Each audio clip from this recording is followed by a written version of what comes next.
Gênese no Lar. Mais um evangelho para o nosso coração.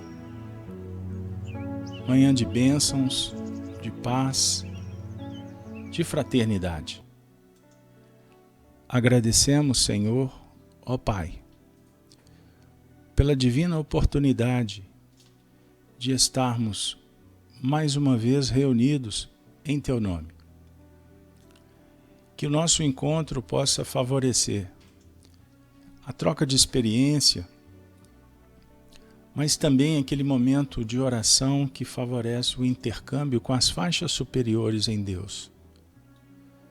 Que os bons espíritos possam se fazerem presentes em nosso coração, junto das possibilidades que sugerem o bem-estar espiritual para todos. E naturalmente rogamos que os lares sejam visitados, os familiares envolvidos, e que a gente possa chegar ao final do encontro com paz no coração. O tema de hoje: rumo ao porvir. Temos, nas manhãs, encontrado com Allan Kardec e Amélie Boudet, sob o ponto de vista figurado, simbólico, na casa de Kardec, para estudarmos um pouquinho a doutrina espírita. Que essa mensagem possa chegar na sua casa, no seu coração, da melhor maneira possível, e que a gente possa encontrar aqueles elementos que favoreçam o nosso momento histórico atual. Nós estamos trabalhando com o capítulo 17 das predições do Evangelho, do livro A Gênese, os Milagres e as Predições segundo o Espiritismo. E hoje nós vamos trabalhar o aspecto que vai envolver o item 27 e 28. A pedra angular. Eis o título. Faremos a leitura, contando com o seu coração sensibilizado. Não tendes jamais lido essa palavra nas Escrituras? A pedra que foi rejeitada pelos que edificaram é transformada na principal pedra angular? É o que o Senhor fez, e nossos olhos o veem com admiração. É por isso que vos declaro que o reino de Deus vos será tirado e será dado a um povo onde produzirá frutos. Aquele que se deixar cair sobre essa pedra se quebrará, e ela esmagará aquele sobre o qual cairá. Observando o texto, ele é bem direto. Essa frase é importante. Aquele que se deixar cair sobre essa pedra se quebrará, e ela esmagará aquele sobre o qual cairá. Os príncipes dos sacerdotes e os fariseus, tendo entendido essas palavras de Jesus, concluíram que era deles que ele falava. E querendo se apoderar dele, temera o povo, porque eles o olhavam como um profeta. Comentário de Kardec. A palavra de Jesus se tornou a pedra angular. Isso quer dizer, a pedra de consolidação do novo edifício da fé, elevado sobre as ruínas do passado. Os juízes, os príncipes dos sacerdotes e os fariseus, tendo rejeitado essa palavra, as palavras de Jesus os esmagou, como esmagará aqueles que, a partir de então, a desprezarem ou desfigurarem o seu sentido, em benefício de sua ambição. Minha amiga, meu irmão, companheiros que nos encontramos na direção do porvir.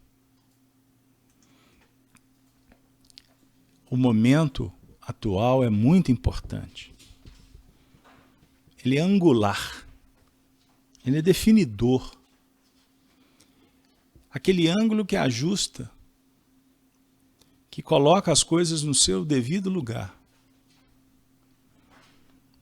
Eu gosto de usar uma expressão que aprendi numa palestra filosófica, que as construções humanas são retas, tendem. As da natureza, curvas. Olha que interessante. Você já observou isso? A definir que nós trabalhamos numa linha de uma evolução que passa pelo desenvolvimento racional, crítico, analítico, observação, conclusão, escolhas, respostas, enfim. E como tendemos à perfeição, buscando-a permanentemente, a gente vai desenvolvendo naturalmente o senso de justiça, os valores, e queremos mensurar, queremos quantificar. Por isso, massificamos. Nos interessa muito o resultado da produção. Quando o assunto é espiritualidade, a conversa é diferente, porque ela transcende o que para nós é o certo, é o correto, a definir um mundo dual. Platão falava do mundo das ideias que são materializadas na Terra e assim o fazemos para consolidar o que nós estamos coparticipando sob o ponto de vista da criação. Como somos ainda incipientes, crianças, a gente quer ajustar as coisas do espírito de acordo com o nosso interesse imediatista, mundano. E aí é que a gente aplica as distorções. Porque julgamos ver o real e, na verdade, só a aparência. Inclusive fruto da nossa própria fantasia, que é um diálogo importante sobre imaginação. Na sua mente você tem um departamento intitulado cocriação, imaginação. E nós nos movimentamos muito em cima desses aspectos. Só que, vez por outra, nós nos descolamos, nos desconectamos da própria criação para nos subjugarmos a ideias que não são próprias, que são de outrem. Pois vivemos, inclusive, num mundo de muitas influências. E enquanto nós não dedicarmos atenção àquilo que realmente importa, que é a criação do espírito, a sua força ativa, a sua fé, nós iremos tergiversar, nós iremos passear num jardim com ideias outras e continuaremos ainda sem alimentação própria, sem a motivação necessária para empreendermos essa jornada importantíssima que é a realização do filho diante da missão que o pai lhe ofereceu. Evolução, amor e etc. Quando Jesus veio à Terra, ele veio consolidar um grande projeto que dialoga conosco hoje sobre o ponto de vista da psicologia profunda do espírito. mas passa também pela organização, pela família, pela sociedade. Pois ele é um gestor, ele é um mestre, ele é um educador que cuida de outros espíritos. Quando veio em pessoa, ele veio dizer assim: tudo que já foi revelado é para ser vivido, é para colocar em prática. Mas em verdade vos digo que vocês não estão fazendo. Por ignorância ou por rebeldia. Mas com o passar do tempo, vocês vão entender o que eu estou dizendo. Quem abrir o coração será bem-aventurado. Porque eu estou aqui como um governador que propõe trabalho, escola, ciência, evolução, tecnologia. Aquele que dizer, que afirmar para si mesmo que quer, que precisa e que vai, dentro dos mecanismos necessários para esse empreendimento do espírito, que são virtudes, será bem-aventurado. Bem-aventurados os simples.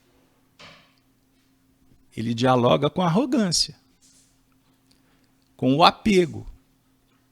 Bem-aventurados os mansos. Ele vai falar conosco sobre resignação diante do que não podemos fazer. Obediência às leis que devem reger a nossa vida. Bem-aventurados os que têm sede de justiça, porque alcançarão a justiça, pelo mérito próprio. Compreenderão que a justiça verdadeira é realizar a obra do Pai que está dentro da consciência, dizendo, faça, está aí, na sua mão. A questão é que a gente transfere a responsabilidade e o mérito para outrem.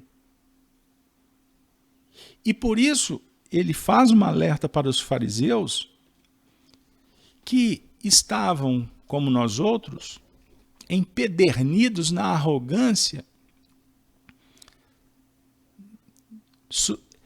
superestimando os potenciais, julgadores da vida alheia,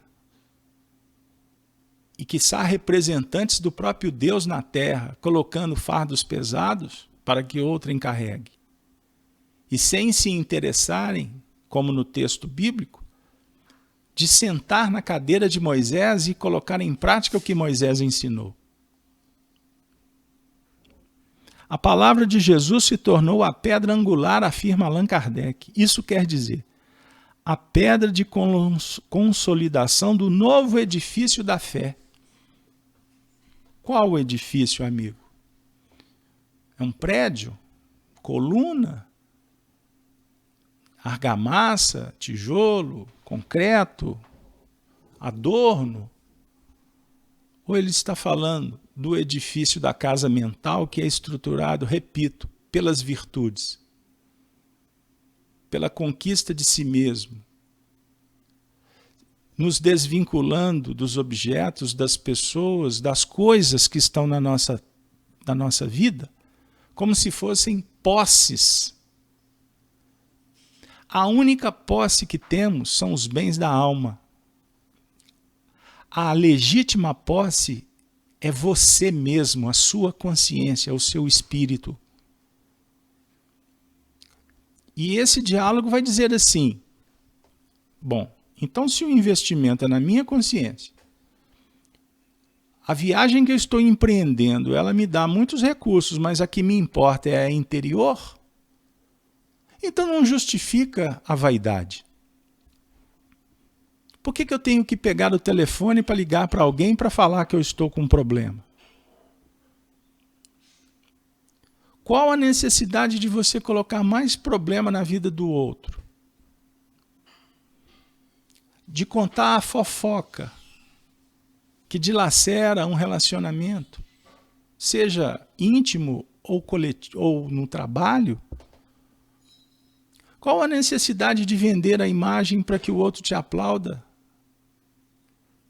Por que vitimismo para que alguém diga assim, coitadinho?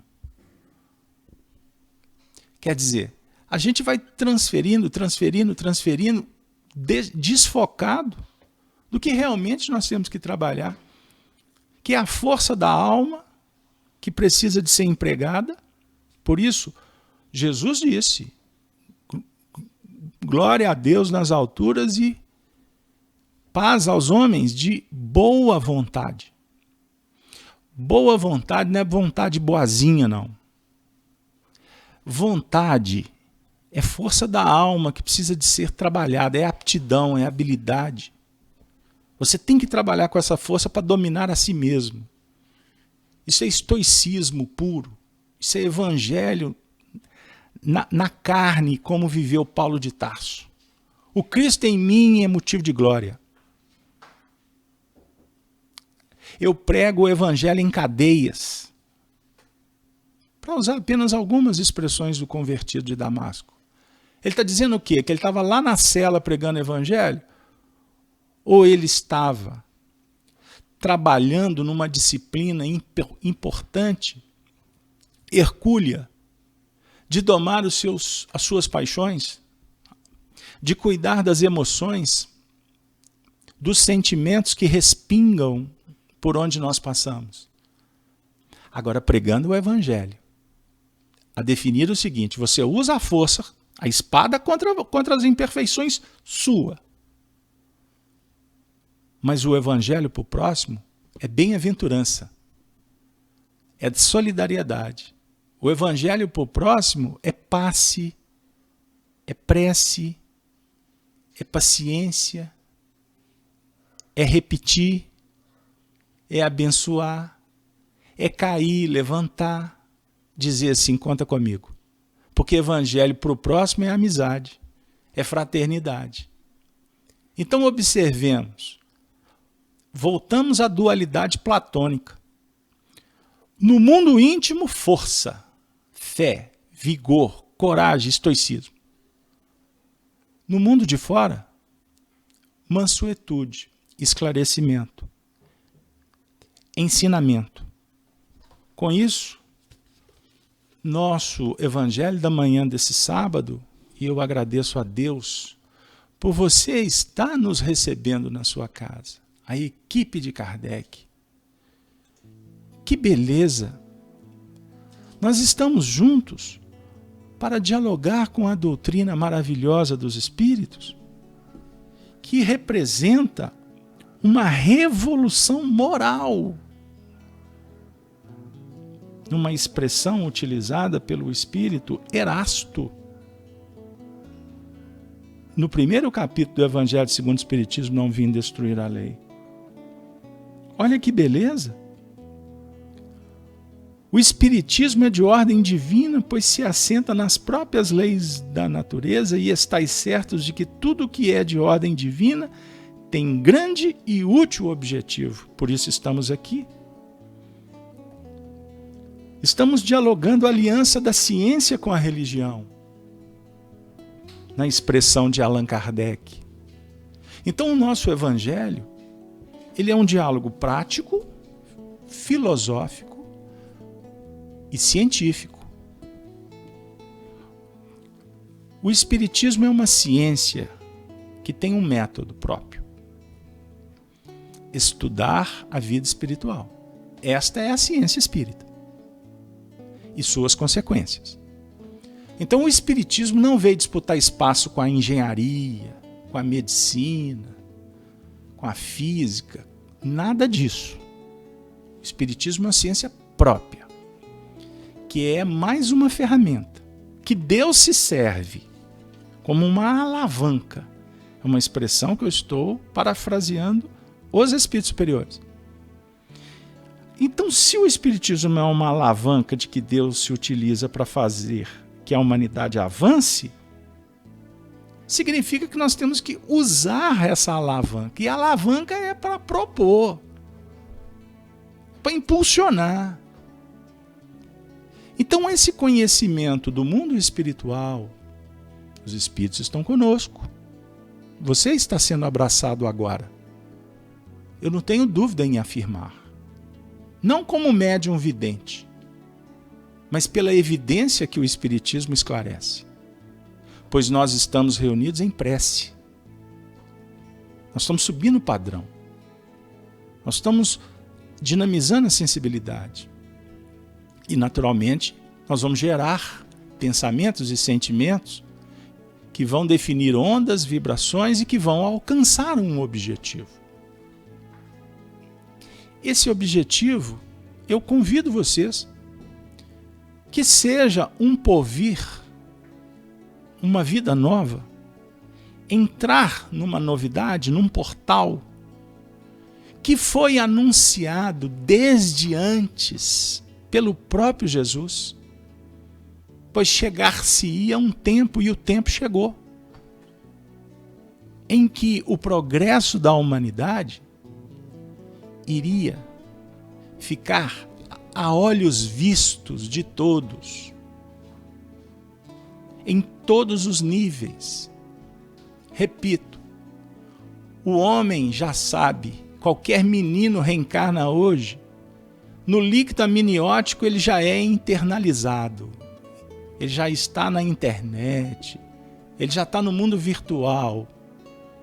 Então não precisamos de falar sobre tecnologia e ciência. Embora afirmam os espíritos que em breves anos haverá um salto muito maior no campo tecnológico. Pode ser que a gente esteja aqui ou não. Mas esse assunto tecnologia basta para os homens de ciência. Pois a nossa ciência, que mais importa, é a da alma, que o Espiritismo tem toda a chave necessária para se compreendê-la. Porque se você for só na filosofia tradicional, clássica, que nos oferece tantos elementos, ou na psicologia, nos ramos da psiquiatria, nós vamos ter muitos elementos, mas vai faltar alguma coisa. O espírito. E esse espírito é a ciência dos novos tempos. O espírito, a moral, a transcendência, o que os aparelhos, os homens, não conseguem medir e provar. A sua alma pode. E ela sabe do que nós estamos dizendo. Porque ela está falando de uma nova era que traz consigo um germe da bondade, da moral cristã. É o Cristo vivo dentro do nosso coração. E aí a vida passa a ter sentido. Por que você reencarnou? Aonde você está? Com a sua família, sua posição? Com o Cristo, nós não temos interesse em ocupar o cargo que é do outro. Com o Cristo eu não tenho interesse de ficar brigando com político. Com o Cristo eu não tenho interesse em me vincular à discórdia, à disputa, porque tem espaço para todo mundo. Todos somos filhos, todos temos oportunidades, mas todos estamos sendo chamados para a responsabilidade. Então o tempo que vivemos é o tempo da decisão. Em meio à pandemia, estamos sendo envolvidos por uma bênção. Lamentável dizer. É triste quando a gente vê sofrimento, com certeza. Mas nós precisamos de entender que o mal é necessário. Os escândalos são. Poderíamos estar vivendo uma guerra mundial, não poderíamos? De consequências funestas. Poderíamos estar vivendo hecatombes na natureza, terremotos, tsunamis, aquecimento, congelamento. Poderíamos estar vivendo situações das mais adversas.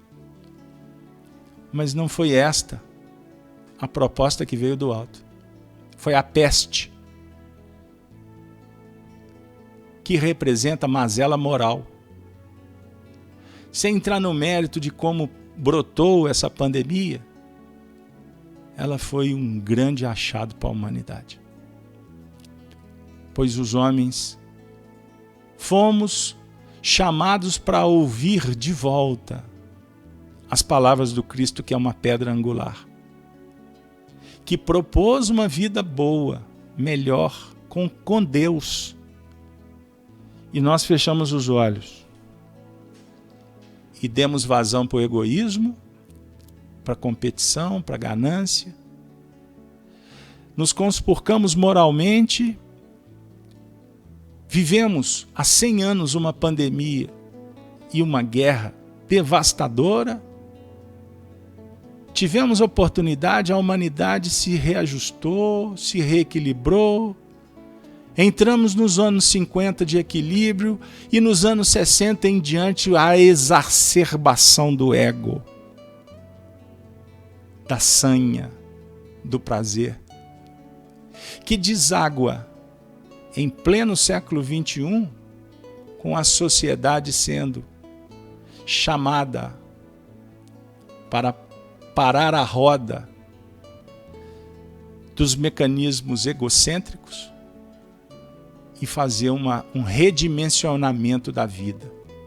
É uma pedra angular que cai na cabeça da presunção humana, da vaidade despótica, dos regimes totalitários, da indiferença que campeia nos lares, na separatividade fomentada pela teoria do egoísmo, que só dilacera. O Evangelho da Manhã propõe uma palavra, uma mensagem, uma dica. Rumo ao porvir, que se iniciou desde antes, mas agora estas frases luz se agigantam aos nossos olhos e aos nossos corações, porque é o Cristo que volta para os lares, para nós, junto com uma pleiade de entidades espirituais que nos envolvem, nos aguardam, acolhem corações que desencarnam aos milhares, sem consciência das suas condições, alguns cometendo suicídios e muitos indiretos, enquanto outros passando pela prova necessária, porque se não fosse assim seria de uma outra maneira. E nós estamos aqui, por enquanto encarnados, ocupando uma posição importante perante nós mesmos, pois precisamos conquistar a si, mas também diante da humanidade que aguarda que a gente possa fazer algo de especial. Emmanuel, o amigo das manhãs, esse conselheiro que vem à sua casa, com a nossa equipe, no livro A Verdade Responde, tem uma bela página intitulada Rumo ao Porvir, que deu o tom do nosso encontro da manhã. Afirma o benfeitor: trabalhar com Jesus na restauração da fé viva entre os homens é a grande tarefa do momento. Olha que beleza, pessoal. É a grande tarefa do momento. A que os discípulos sinceros do Evangelho não podem fugir. Enquanto ruge a tempestade política no céu assombrado ou ensombrado das nações, reúnem-se homens de boa vontade cogitando da próxima recomposição de valores do mundo. Estudam-se fórmulas de acordo internacional, Traçam-se novas diretrizes econômicas face ao reajustamento renovador.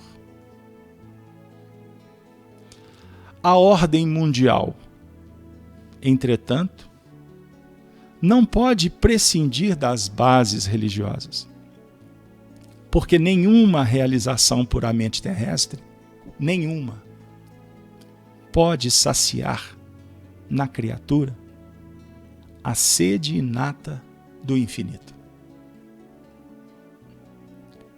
Usufrutuário da casa divina, o homem, em todas as condições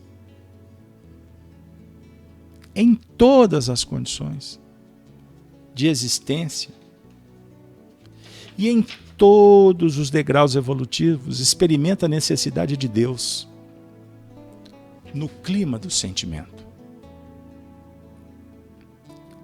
A política pode realizar prodígios de técnica administrativa. A ciência conseguirá sempre os mais altos primores intelectuais. A filosofia, sem dúvida, possibilitará voos maravilhosos do pensamento. Nos domínios da especulação metafísica. Todavia,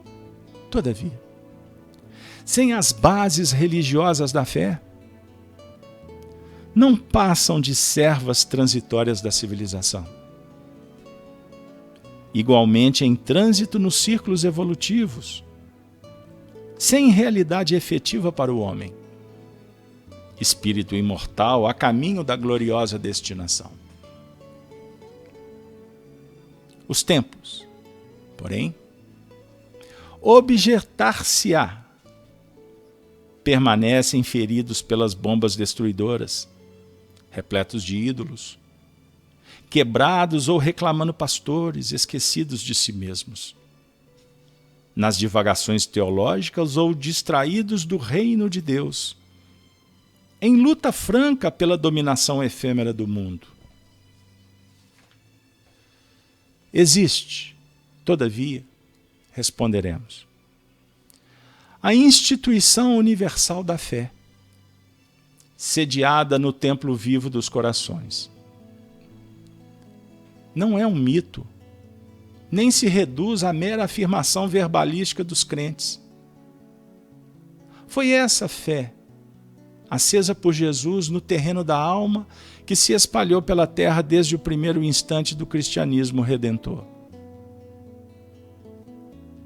Resplandeceu na manjedoura humilde, brilhou na Galileia, tornou-se ainda mais viva no Gólgota, iluminou os cristãos no martirológio dos circos, resistiu às trevas da Idade Medieval, atravessou os séculos, superior às igrejas de pedra, aos cetros da tirania e aos excessos do sectarismo, e brilha ainda hoje mais sublime que nunca, para a humanidade do 21º século, indicando-lhe o caminho a seguir para as edificações da nova era. É para o estabelecimento do seu império, no campo dos sentimentos, que as vozes da espiritualidade se fazem ouvir, agora, mais intensamente no mundo. Abrem-se os pórticos obscuros da morte e novas mensagens de esperança reconfortam a humanidade sofredora e faminta do pão celestial. É a restauração da confiança divina no espírito humano, a projeção da luz eterna de Deus sobre as trevas efêmeras do eu. Em todos os setores do serviço terreno, ouve-se a verdade conclamando os homens à vitória da vida eterna. A existência terrestre é apenas um curso breve de aprendizagem. A responsabilidade individual é condição comum a todos os filhos da terra. Cada qual responderá por si próprio, criando seus paraísos ou seus sofrimentos purgatoriais. O corpo é um instrumento sublime. A luta é a necessidade imperiosa. A dor é o crisol de purificação. A experiência é o patrimônio bendito do futuro. A morte é pura transformação. Herdeiros da imortalidade. Seguiremos sob as bênçãos do Pai, rumo ao porvir. Cristianismo redivivo, em movimento libertador das consciências, o Espiritismo desempenha divina missão na atualidade. Continuemos, pois, trabalhando a serviço de sua extensão, no campo da prática mais pura. Não nos doa a incompreensão da frivolidade, nem nos fira o espinho da ignorância. Interessados em realizações mais altas, nosso plano de ação não descansa em glórias literárias, nem se desdobra ao longo da vaidade e do fanatismo. Trabalhadores da fé viva, cooperemos na solução da ansiedade mundial por uma terra melhor, habitada por humanidade verdadeiramente humana. O evangelho palpitante de vida é o nosso roteiro. Boa vontade sincera é o nosso lema. Serviço cristão é o nosso programa de cada dia. Desse modo, portanto, na manhã desse sábado, Gênese no Lar, rumo ao porvir, encerra com o Emmanuel dizendo: prossigamos avante, na reedificação do templo espiritual da crença, unindo as nossas esperanças em Cristo, rumo ao futuro glorioso, para a vitória da união de todos, de todas as atividades edificantes da fé, com um só Senhor. Um só Senhor, a saber, o Cristo de Deus. Que o Senhor da vida nos envolva e que nesse momento as nossas preces de agradecimento possam também se transformar em manancial, motivador, alimentador do nosso mundo interior para a tarefa que nos aguarda. Que no mês das Mães, Maria Santíssima, as veleiras do Altíssimo, as mães espirituais da humanidade, possam estar com todos, para que essa família do Cristo esteja cada vez mais unida em prol do bem comum. Gênese no lar, Evangelho no coração. Até a próxima. Ave Cristo, Ave Cristo, Ave Cristo.